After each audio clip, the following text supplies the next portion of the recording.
Quick question: how many World War II films have there been since Saving Private Ryan? Seriously, do a tally. I can name like three, four, maybe. Yeah, Flags of Our Father, Letters to Iwo Jima, The Monuments Men, and Inglourious Bastards. Two of those are good. Monuments Men is ugh. Flags of Our Fathers is okay. Letters to Iwo Jima, I think is a great film. Inglourious Bastards is a great film, but it also gives a nice big middle finger to history. Brad Pitt and Quentin Tarantino killed Hitler. No, still a good film, though.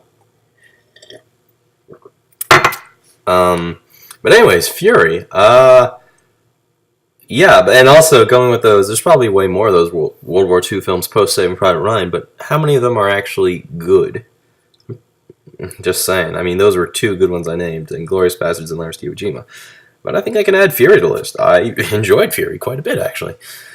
I wouldn't say it's perfect. It has quite a few problems here and there, and particularly towards the ending. But anyway, let's just start from the top. Fury is a World War II film written, directed by David Ayer, who did a film I absolutely loved called End of Watch, and apparently he's directing Suicide Squad. So, cool.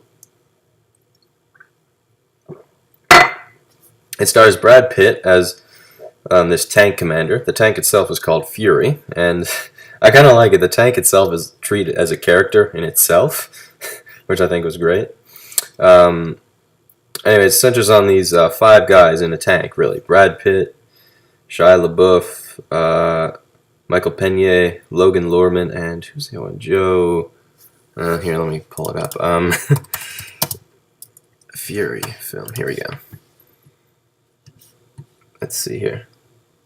John Bernthal. Okay, there we go. It centers on them in World War II, just in the tank. And really, that's it. It's just, it sets over a few days of just them in a tank. And really, it works. It just works that well, like that. It just works like that. Them in a tank.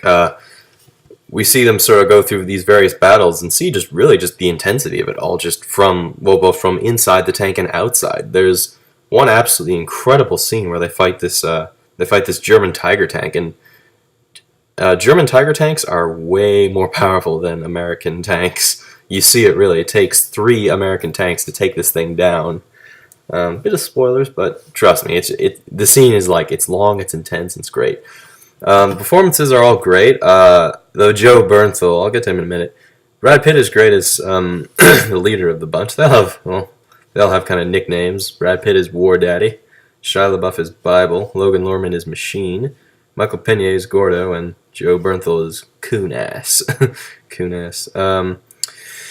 Anyways, so we have our film of these 3 just fighting a war. I've heard some controversies saying that it's not that it's not realistic, but it's just a bit it really just shows the you learn about all the just insane things that the Nazis and Germans did during the Second World War. And you see this film almost really the crazy things that the Americans really did. I know morals and ethics were all up in the air and all over the place. But, wow, some of the stuff in here, it's that's, wow, okay. Yeah, some of the atrocities are a bit, yeah.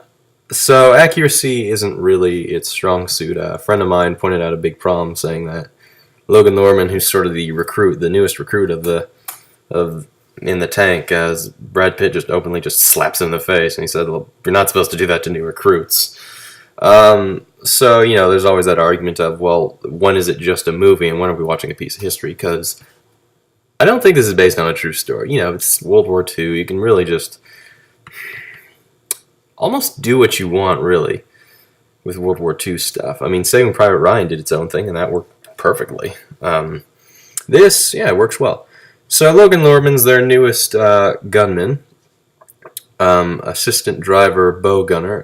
The tank, it has the big cannon, and it has these 2 little machine guns at the front of it that you can operate from they operate from inside the tank, so he's one of them, and he's sort of like our window in character, the one we kind of relate to, which I guess you could say is war movie cliche, but I think you need kind of like the wimp recruit character. Saving Private Ryan had it because, well, that's who the audience is supposed to relate with. I mean, if this was just about 5 war-hardened badasses, it might have been a good film, but it would have been harder to relate with. We see Brad Pitt, who just wants to keep his men safe, and you see him suffer from, like, he's shell-shocked and other things. Shia LaBeouf, I think, kind of stole the show sometimes. I've read some crazy things about him and Brad Pitt got into a fist fight, apparently, which I think is, how did that go down? Brad Pitt also called Shia LaBeouf one of the best actors he's ever seen.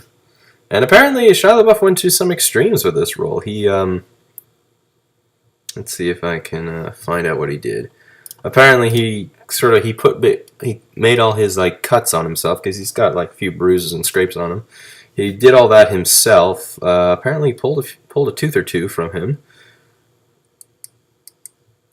Pulled a tooth out of himself and refused to shower, which is dedication, I must say. I think Shia LaBeouf gets way too much hate. I mean, look, okay, he's not perfect. Yeah, he's done some weird stuff, but, like, come on. I think the guy's a great actor. I think the guy's a good actor. And this really showcases his acting. He's got some just fantastic moments. He cries a lot in this film. Whenever Michael Pena, he goes on about war stories. Whenever Michael Pena is going on about a war story, Shia LaBeouf starts crying. It's just well done. Logan Lerman is great. It's nice. It's we see his progression to kind of like joining them in a sense. Like we see him when Brad Pitt takes him through his first kill, which that is a good scene, but it feels really forced. Like, yeah, he's gonna kill the guy, and he's gonna. It felt a little forced. Some of the emotional stuff does feel kind of forced and rushed and whatnot. But you see him progress through it. There's this great bit where they get into this small German town where they meet these 2 women who Brad Pitt is nice and gives them some eggs so they can all have breakfast. And Logan Lerman befriends really beautiful looking German lady. Yeah, I think that breakfast scene, it goes on for a while. It's good, but I think it was a little lengthy.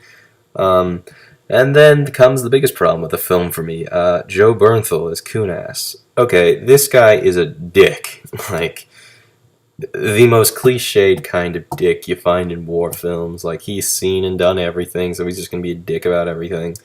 It's really hard on, Logan Lerman. Norman, that's his name, the character name. He's really hard on him, and you kind of get why he's like that sometimes, but sometimes it's just like, oh, I get it, he's a dick.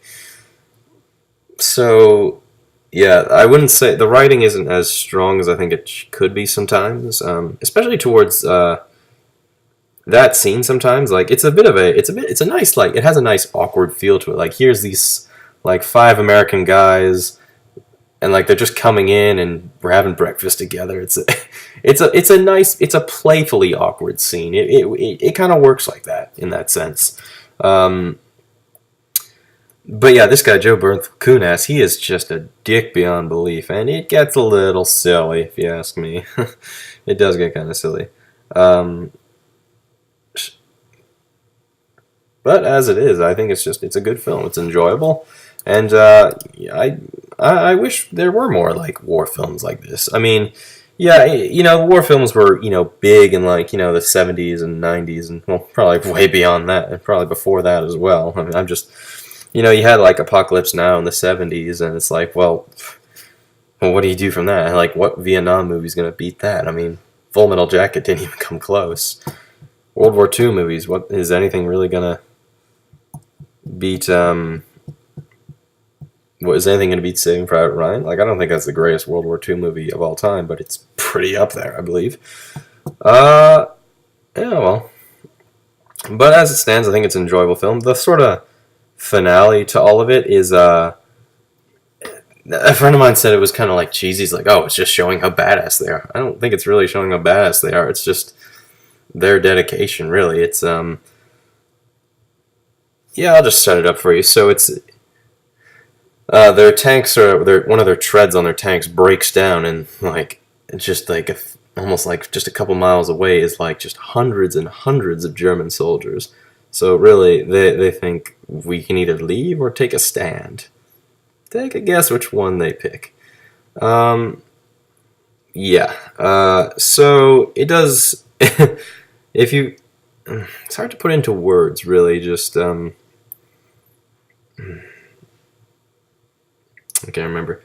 But yeah, I'm sorry I'm a bit bewildered or whatever. I'm just there's some bits that are just like knock it out of the park. Some bits are really good. Some bits a bit forced. Some bits air whatever. But really, I think it's neat showing the just really the horror and devastation of war from the perspective of a tank, really. And like I said, the tank itself, Fury, is almost a character in itself.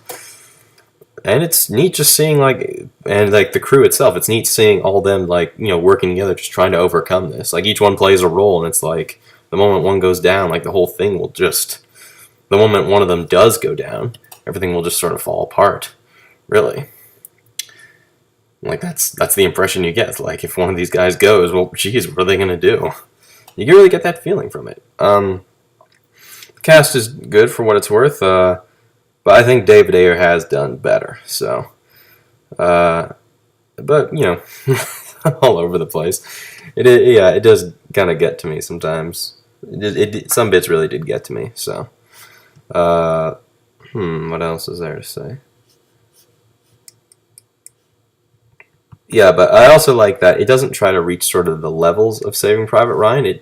It almost feels like an indie war film sometimes. No, like, big, huge battles. I mean, like, 3 tanks versus another tank. That does sound big, but, it's just 4 tanks when you think about it. All fighting, so there's that. Yeah, I'm all over the place. So, yeah, all you need to know is this. Fury is good, not great. It has some elements that are great, but, it's just good for what it's worth. And I do like the ending a lot, and the characters are well treated sometimes. Some scenes go on a little too long, if you ask me. Particularly that breakfast scene, though it is a good scene, though. But that's all I have to say. So Fury gets a nice 8 out of 10, and it's one of the 10 films I wanted to watch this year. And yeah, see you later.